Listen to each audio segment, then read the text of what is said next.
Welcome to what car India. मैं आज जो गाड़ी चलाने जा रही हूँ वो बहुत इम्पॉर्टेंट है और वो इसलिए क्योंकि वो इंडिया में पैसेंजर व्हीकल स्पेस में ईवी रेवोल्यूशन का फ्लैग बेरर है and that for you is Tata Motors Nexon dot EV.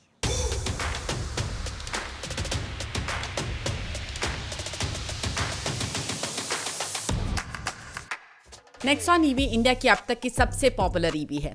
इस गाड़ी की वजह से कई भारतीयों ने ईवी की तरफ पहला कदम बढ़ाया है। नेक्सॉन ईवी अपने ओरिजिनल फॉर्म में भी काफी पॉपुलर रही, लेकिन टाटा मोटर्स ने अब इसे एक विस्तृत अपडेट दिया है। लुक्स, फीचर्स और यहाँ तक कि इलेक्ट्रिक मोटर में भी बदलाव आए हैं। पेट्रोल, डीजल या फिर आईसीई नेक्सॉन के फेसलिफ्ट के साथ ही 14 सितंबर को लॉन्च होगी नेक्सॉन डॉट ईवी। इसका ओवरऑल लुक काफी कुछ आईसीई नेक्सॉन फेसलिफ्ट से मिलता है और उसका detail review what car India channel पर है। डिस्क्रिप्शन बॉक्स में लिंक है, इस वीडियो के बाद जाकर आप उसे देख सकते हैं। नेक्सॉन डॉट ईवी का लुक नया है। सामने स्प्लिट हेडलैम्प सेटअप है, ऊपर डीआरएल्स, नीचे एलईडी हेडलैम्प्स। मुझे इसका लुक कुछ हैरियर की याद दिलाता है। Side profile pre facelift Nexon से सिमिलर है। नए 16 इंच के अलॉयज अट्रैक्टिव हैं और नेक्सॉन डॉट ईवी में लगे हैं लो रोलिंग रेजिस्टेंस टायर्स। इसके रेयर को भी फ्रेश लुक मिला है। स्पॉइलर के नीचे छुपा है वाइपर, जिससे रियर को क्लीनर लुक मिलता है। कनेक्टेड टेल लैंप एंड में वी शेप बनाते हैं, जो पहले सेरेमिक लुकिंग इंसर्ट बनाता था। पहले नेक्सॉन ईवी को डिफरेंशिएट करने के लिए ब्लू ग्रीन कलर इंसर्ट काफी थे, लेकिन अब वो कलर सिर्फ बैजेस पर दिखता है। नेक्सॉन डॉट ईवी को डिफरेंशिएटेड लुक देने के लिए सामने एलईडी बार है, जो कि दोनों डीआरएल्स को कनेक्ट करता है और चार्जिंग के समय लेवल ऑफ चार्ज भी दिखाता है। नीचे फ्रंट बम्पर भी आईसीई नेक्सॉन से अलग है, स्ट्रेट लाइंस के साथ ज्यादा टेकी दिखाई देता है। नेक्सॉन डॉट ईवी में 2 नए कलर्स भी हैं, एम्पावर्ड ऑक्साइड और इंटेंसिटीड। ये ईवी के लिए एक्सक्लूसिव हैं। एम्पावर्ड ऑक्साइड वैसे तो ग्रेइश व्हाइट दिखता है, लेकिन इसमें हल्का ग्रीन टिंज है, जो कि लाइट में पता चलता है। नेक्सॉन फेसलिफ्ट का लुक इतना बदल गया है कि ये बिल्कुल नई लगती है। टाटा मोटर्स इसे अब नया नाम भी दे रहे हैं। पहले प्राइम और मैक्स नाम था, लेकिन अब Nexon dot EV medium range और लॉन्ग रेंज होगा नाम। गाड़ी के इंटीरियर्स को भी मिला है fresh look. Nexon dot EV के जो इंटीरियर्स हैं वो मुझे काफ़ी अच्छे लग रहे हैं। देखने में ये काफ़ी अच्छे हैं। क्वालिटी की बात एक बार कर लेते हैं तो यहाँ सामने आपको हार्ड प्लास्टिक तो मिल रहा है, पर इसका लुक एंड फील काफ़ी अच्छा है। हालांकि ये काफ़ी इसमें ग्रूव्स काफ़ी हैं, तो मुझे लगता है कि धूल इकट्ठा हो जाएगी इसमें कुछ दिन बाद, लेकिन देखने में ये फ़िलहाल अच्छा लग रहा है। ये जो इंसर्ट दिया गया है यहाँ पर लेदरेट, उसके ऊपर ये ब्लू स्टिचेस काफ़ी अच्छी दिखाई दे रही हैं और यहाँ पर भी आपको एक टेक्सचर्ड इंसर्ट दिया गया है। तो जैसा मैं बता रही थी, देखने में भी काफ़ी अच्छा लग रहा है और क्वालिटी भी बेहतर पता चल रही है इस इंटीरियर की। यहाँ पर सामने आपको ये 10.3 इंच का फुल्ली डिजिटल इंस्ट्रूमेंट क्लस्टर मिल रहा है। इसमें बहुत सारी इंफॉर्मेशन आ जाती है। इसके पहले जो नेक्सॉन थी ईवी, उसमें मुझे ये शिकायत थी कि फॉन्ट साइज़ बहुत छोटे थे, लेकिन यहाँ पर आपको काम की इंफॉर्मेशन अच्छे बड़े फॉन्ट साइज में मिल जाती है। रेंज कितनी बाकी है, कितना चार्ज बाकी है, कौन से मोड में आप चल रहे हैं, कौन सा मोड का रीजन है, सारी इंफॉर्मेशन आपको यहाँ पर मिल जाती है आई थिंक। और ये कस्टमाइज़ भी किया जा सकता है, तो आप अपने हिसाब से चूज़ कर सकते हैं कि आपको किस तरीके का डिस्प्ले चाहिए। That's pretty good. और सबसे बड़ा टॉकिंग पॉइंट तो ऑफ कोर्स ये 12.3 इंच की टच स्क्रीन है, जो कि आपको इसके टॉप वेरिएंट यानी कि एम्पावर्ड वेरिएंट के साथ मिल रही है। और अगर इसकी रिस्पॉन्स की बात करूँ तो ये बिल्कुल परफेक्ट तो नहीं है, लेकिन बुरा भी नहीं है और इस पर काफ़ी सारी इंटरेस्टिंग बातें भी हैं। फॉर एग्जांपल, पहले तो इसमें आपको wireless Apple CarPlay, Android Auto मिल जाता है और इसके साथ साथ इसमें एक आर्केड डॉट ईवी है, जिसमें आप ऐप्स डाउनलोड कर सकते हैं और उन ऐप्स को डाउनलोड करके आप इसमें मूवी भी देख सकते हैं। वो तब के लिए जब आप गाड़ी चार्ज कर रहे हैं। तो अगर आप थोड़ी देर एंटरटेन होना चाहते हैं पूरी फैमिली के साथ, you can put the car on charge and watch the movie. लेकिन ऑफ कोर्स ये मूवी तब मत देखिए जब गाड़ी आप चला रहे हैं, क्योंकि वो डिस्ट्रैक्टिंग हो सकता है। और इस एक्सपीरियंस को बेहतर बना देता है हार्मन का कस्टमाइजेबल साउंड सिस्टम। और इसमें आपको 360 डिग्री कैमरा मिलता है, जो कि 2D और 3D व्यू भी देता है। और नए ज़माने के ट्रेंड के हिसाब से सारे जो बटन्स हैं वो गायब कर दिए गए हैं और सब आपको यहाँ पर टच सेंसिटिव बटन्स मिल रहे हैं, लेकिन ये हैप्टिक फीडबैक के साथ हैं। आप जो भी बटन चूज़ करते हैं उसमें आपको एक साउंड सुनाई देती है, तो आपको पता चल जाता है कि वो बटन एक्टिवेट हुआ है कि नहीं। और अच्छी बात यह है कि एसी के जो कंट्रोल्स हैं वो यहाँ इन टॉगल स्विचेस के साथ हैं, तो एसी मैनेज करना आसान है। सेंटर कंसोल काफ़ी नीट एंड टाइडी लग रहा है और इसका बड़ा रीज़न ये है कि इस गाड़ी में अब आपको यहाँ पर इलेक्ट्रॉनिक पार्किंग ब्रेक मिलता है, ऑटो होल्ड मिलता है, और ये जो गियर नॉब है ये पहले रोटेटर नॉब होता था, अब ये एक लीवर है और ये काफ़ी अच्छा लग रहा है मुझे। अब यहाँ पर एक दिक्कत जो है वो ये कि जो चार्जिंग पॉइंट हैं वो यहाँ नीचे दिए गए हैं, इनको एक्सेस करना पहले के मुकाबले बेहतर हो गया है, लेकिन अब भी थोड़ा सा मुश्किल है इनको एक्सेस करना। ये सीट्स कंफर्टेबल हैं और इन सीट्स में अब आपको वेंटिलेशन फंक्शन भी मिलता है। प्रैक्टिकलिटी के मामले में Nexon.ev के मार्क्स थोड़े से कम हो जाते हैं क्योंकि सामान रखने की जगह की काफ़ी कमी है। पहले तो यहाँ सेंटर कंसोल में कोई भी कप होल्डर, बॉटल होल्डर नहीं है। मोबाइल रखने की जगह भी बहुत कम है। एक ही मोबाइल आप रख सकते हैं यहाँ पर, जहाँ पर वायरलेस चार्जर है। और उस वायरलेस चार्जर की बात मैं आपको बताऊं कि जितनी देर मैंने यहाँ पर अपना फ़ोन रखा हुआ था, स्क्रीन पर बार बार प्रॉम्प्ट्स आ रहे थे कि वायरलेस चार्जर ऑन है, ऑफ है, वो ऑन ऑफ पूरे टाइम ये जो प्रॉम्प्ट है वो आता रहता है। सामान रखने की जगह की ही बात करूँ तो यहाँ आर्मरेस्ट के नीचे जगह काफ़ी कम है। मोबाइल किसी तरह से आ जाएगा, लेकिन बहुत ज़्यादा जगह नहीं है, एक मोबाइल यहाँ पर आ सकता है। हालांकि ग्लव बॉक्स जो है वो अच्छे साइज़ का है। बॉटल रखने की जगह आपको डोर पॉकेट में मिल जाएगी, लेकिन ये बहुत कन्वीनियंट नहीं है और उसके बाद जो जगह बचती है वो काफ़ी कम बचती है। लेकिन हाँ, इंडियन कस्टमर्स का फेवरेट सनरूफ यहाँ पर ज़रूर मिल जाता है। बहुत बड़े साइज़ का नहीं है, in fact it is one of the smallest sunroofs that I have seen, लेकिन आपको सनरूफ मिलता ज़रूर है। चलिए अब यहाँ पर आप नज़र डालिए फीचर्स लिस्ट पर, उसके बाद मैं आपको ले चलती हूँ रियर सीट पर।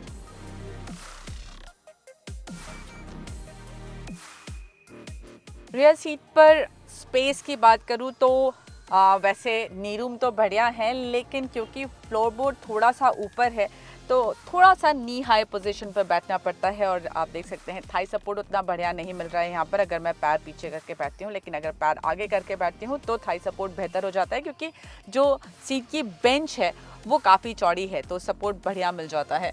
और जो आपकी सीटिंग पोजीशन है वो भी काफ़ी कंफर्टेबल है। अब एक यहाँ पर आपको और अच्छी बात बताती हूँ, और वो ये कि जो सेंटर पैसेंजर है उसके लिए भी यहाँ पर 3 पॉइंट सीट बेल्ट दी गई है। इस सीट बेल्ट को यहाँ पर कनेक्ट करके 3 पॉइंट सीट बेल्ट बनाया जा सकता है। और साथ ही ये जो सीट्स हैं ये तीनों पर ही सेंसर्स लगे हुए हैं, तो अगर सीट बेल्ट नहीं लगाई है किसी भी पैसेंजर ने तो गाड़ी में आवाज़ आती रहेगी।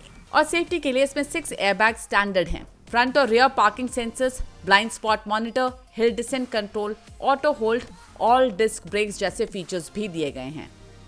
अब यहाँ पर रियर पैसेंजर के लिए आर्मरेस्ट विद कप होल्डर्स हैं। आपके लिए यहाँ पर एसी वेंट्स हैं और 45 वाट का USB फास्ट चार्जर। एक बात और यहाँ पर पॉइंट आउट करना चाहूँगी, वो ये कि ये जो कलर है ग्रे कलर, ये गंदा बहुत जल्दी होगा। यहाँ पर ऑलरेडी कुछ हाथ के निशान पड़ चुके हैं। इसका बूट साइज पहले जैसे ही 350 लीटर्स का है। स्पेयर टायर फ्लोरबोर्ड के नीचे है तो ये स्पेस यूजेबल है, लेकिन चार्जिंग केबल यहीं रखनी होगी। इंटीरियर्स पहले के मुकाबले काफी बेहतर हो गए हैं, लेकिन फिट और फिनिश में कहीं कहीं कमी पता चलती है। अब इसकी ड्राइव के बारे में बात करते हैं।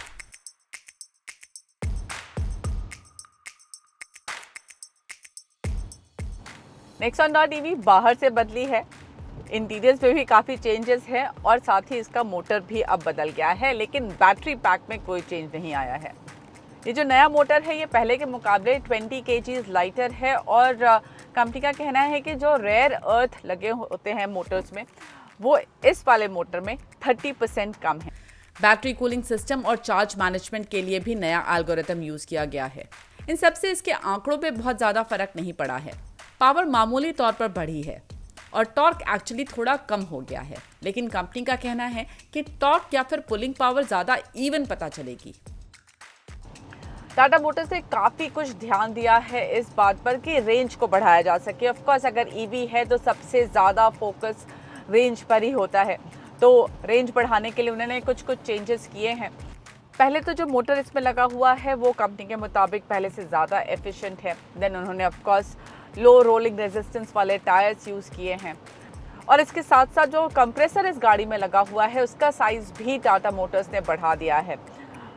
इसके पीछे लॉजिक ये है कि बड़ा कंप्रेसर है तो जो उसको बार बार साइकिल रन करनी होती है गाड़ी को कूल करने के लिए वो कम करनी पड़ेगी, जिसकी वजह से एफिशिएंसी बढ़ेगी। तो अगर आप ऑन पेपर देखें तो एफिशिएंसी में ज़्यादा बदलाव नहीं है। नेक्सॉन ईवी लॉन्ग रेंज की क्लेम्ड रेंज 465 किलोमीटर्स की है, जो कि पहले 453 किलोमीटर्स की थी। मोटर का वेट 20 केजीज कम हुआ है। अब 20 केजीज ईवी में वेट कम होना काफ़ी सिग्निफिकेंस रखता है, लेकिन गाड़ी का ओवरऑल वेट नहीं घटा है और इसका रीज़न ये है कि हाई स्ट्रेंथ स्टील का इस्तेमाल बढ़ गया है। अब क्योंकि Nexon.ev को पोल इम्पैक्ट टेस्ट भी क्लियर करना है तो उसके लिए रीइंफोर्समेंट और भी बढ़ी है और इन सब वजहों से जो वेट रिडक्शन का फ़ायदा गाड़ी को मिलना चाहिए वो नहीं मिल रहा है, क्योंकि वेट में कोई एक्चुअल डिफरेंस नहीं आया है। लेकिन कंपनी का कहना है कि जो छोटे छोटे चेंजेस हैं, जिसमें आगे का एयर डैम भी शामिल है और लो रोलिंग रेजिस्टेंस टायर्स भी, उसकी वजह से रियल लाइफ एफिशिएंसी जो है वो करीब करीब 7 से 7.5% बढ़ जाएगी। अब वो वाकई ऐसा होता है कि नहीं, इस फर्स्ट ड्राइव पर बताना मुश्किल है, लेकिन हम इस गाड़ी का रेंज टेस्ट ज़रूर करेंगे और आपके लिए लेकर आएंगे। तो वॉटकार इंडिया को फॉलो करना मत भूलिएगा। बैटरी इसमें पहले जैसे ही 40.5 किलोवाट आवर की है और एसी फास्ट चार्जर पर 7.2 किलोवाट तक चार्ज होती है। डीसी फास्ट चार्जिंग कैपेसिटी भी पहले जैसे ही 30 किलोवाट तक है। अब परफॉर्मेंस की बात करते हैं तो बहुत ही बढ़िया परफॉर्मेंस है। इसमें आपको 3 मोड्स मिल रहे हैं, इको, स्पोर्ट्स और सिटी। इको मोड में जो रिस्पॉन्स है वो थोड़ा सा आराम से आता है, स्पोर्ट्स मोड में सबसे ज़्यादा क्विक आता है, लेकिन पावर की डिलीवरी काफ़ी स्मूथली होती है। ऐसे अचानक से पावर बहुत सर्ज आ रहा है ऐसा नहीं लगता। जब आप एक्सेलरेटर पेडल पुश करते हैं तो वो आपको टॉर्क का एहसास होता है, लेकिन इसके पहले जो नेक्सॉन थी उसमें भी, नेक्सॉन ईवी थी उसमें भी मुझे ये बात पसंद थी कि पावर डिलीवरी काफ़ी स्मूथली होती है। ऐसे सडन बर्स्ट ऑफ पावर नहीं पता चलता और इसमें भी ऐसा नहीं है। पावर डिलीवरी स्मूथ होती है, टॉर्क मौजूद है और आपको पता चलता है, वो पुलिंग पावर का एहसास होता है, लेकिन ड्राइव काफ़ी स्मूथ रहती है। इसमें आपको ब्रेक एनर्जी रीजनरेशन के 4 मोड्स मिल रहे हैं और अच्छी बात यह है कि उन रीजन मोड्स को मैनेज करने के लिए अब यहाँ पर पैडल शिफ्टर्स दिए गए हैं, जिसकी वजह से आपके लिए on the go regeneration manage करना काफ़ी आसान हो जाता है। लेकिन इसका एक डाउनसाइड है और वो ये कि जो इंडिकेटर का लीवर है वो अब थोड़ा ज़्यादा दूर पता चलता है, वो उसका जो साइज़ है वो थोड़ा छोटा है, तो जब आप इंडिकेटर देना चाहते हैं तो आपको अपने हाथ को थोड़ा सा एक्सटेंड करना पड़ता है।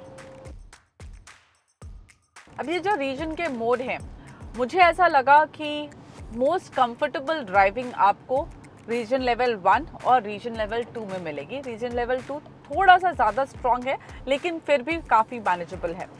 रीजन लेवल 0 में उतनी कंफर्टेबल ड्राइव नहीं मिलती है, और वो इसलिए क्योंकि तब जब आप एक्सीलरेटर से पैर हटाते हैं तो गाड़ी का रिएक्शन बहुत कम है। एक जो नेचुरल एहसास होता है कि आपने एक्सीलरेटर पेडल से पैर हटाया तो गाड़ी थोड़ी सी स्लो डाउन होनी चाहिए, वो उसमें बिल्कुल नहीं पता चलता है। आई थिंक अब चाहे वो लो रोलिंग रेजिस्टेंस वाले टायर्स की वजह से हो या फिर इसकी कॉन्फ़िगरेशन की वजह से, मुझे 0 ब्रेक एनर्जी रिजनरेशन लेवल काफ़ी अननेचुरल लगा।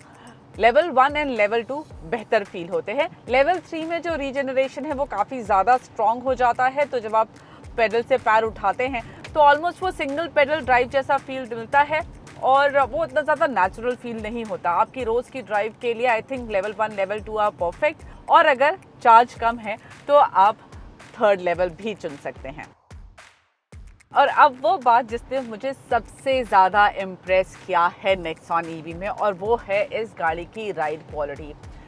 बेहतरीन राइड क्वालिटी है।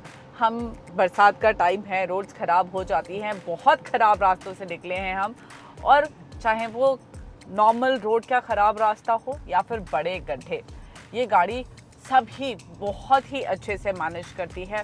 हल्का सा बॉडी रोल मुझे ज़रूर पता चला, डिस्पाइट द फैक्ट कि सेंटर ऑफ ग्रेविटी लो होनी चाहिए क्योंकि बैटरी नीचे है, बट थोड़ा सा बॉडी रोल मुझे पता चला। लेकिन जो नेक्सॉन का बेसिक स्ट्रक्चर है, जो प्लेटफॉर्म है, वो पहले जैसा ही है, तो इसी वजह से जो पुरानी नेक्सॉन की दिक्कतें थी वो यहाँ पर भी कंटिन्यू हो रही हैं। दैट मीन्स कि आपको यहाँ पर इस पिलर की वजह से ब्लाइंड स्पॉट पता चलता है, और रियर में भी आपको जो विजिबिलिटी है वो कम मिलती है, लेकिन अच्छी बात यह है कि 360 डिग्री कैमरे की वजह से आपको इस गाड़ी को रिवर्स करना, पार्क करना काफ़ी आसान पता चलेगा।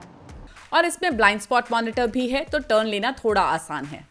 ब्रेक फील टिपिकल ईवी जैसी ही है, थोड़ी सी वुडन फील होती है, लेकिन बहुत ज़्यादा अननेचुरल फील नहीं हुई मुझे ये जो स्टीयरिंग का पूरा सेटअप है काफ़ी अच्छा लग रहा है। और अच्छी बात यह है कि ये जो बटन्स दिए गए हैं देखने में तो वो टच सेंसिटिव लगते हैं, लेकिन हैं एक्चुअली पुश बटन्स, तो उनको इस्तेमाल करना आसान है। और इस सीट पे बैठकर इस स्टीयरिंग की वजह से ऐसा लगता है कि एक हाईटेक गाड़ी चला रहे हैं। तो वो एक ईवी चलाने की फील जो आनी चाहिए ना, वो आती है इसमें। और रेंज रोवर की याद भी। ये जो टच स्क्रीन है काफ़ी बड़े साइज़ की है, लेकिन विजिबिलिटी में कोई असर नहीं पड़ता इसकी वजह से, आपकी लाइन ऑफ साइट में नहीं है ये ड्राइवर की तरफ बहुत ज़्यादा टिल्टेड नहीं है, तो देखने के लिए नज़रें थोड़ी ज़्यादा हटानी पड़ती हैं, लेकिन इसकी क्लैरिटी, इसका जो कलर है वो मुझे पसंद आ रहा है। आई थिंक ड्राइव करते वक्त ये बहुत ज़्यादा डिस्ट्रैक्शन नहीं पैदा करता। पहले यहाँ पर गियर सेलेक्ट करने के लिए एक रोटरी नॉब था और उसके साथ गियर सेलेक्ट करना थोड़ा सा मुश्किल था क्योंकि वो थोड़ा लैगी था और वो लाइट से डिस्प्ले होता था, तो दिन में वो पता ही नहीं चलता था कि कौन से गियर में आपने डाल दिया, वो पूरा रोटेट ही होता रहता था। So I think this is a much better system, I really appreciate it. तो टाटा मोटर्स ने छोटे छोटे चेंजेस करके नेक्सॉन ईवी को पहले के मुकाबले ज़्यादा स्टाइलिश और ज़्यादा प्रैक्टिकल बना दिया है। इसकी कीमत इस शूट के वक्त तक अनाउंस नहीं हुई थी, लेकिन हिस्ट्री की माने तो टाटा मोटर्स इसकी कीमत अट्रैक्टिव ही रखेंगे। ये बात तो तय है कि इंडिया के फर्स्ट टाइम ईवी बायर्स के लिए नेक्सॉन ईवी अब और भी ज़्यादा अट्रैक्टिव प्रोपोजिशन बन चुकी है।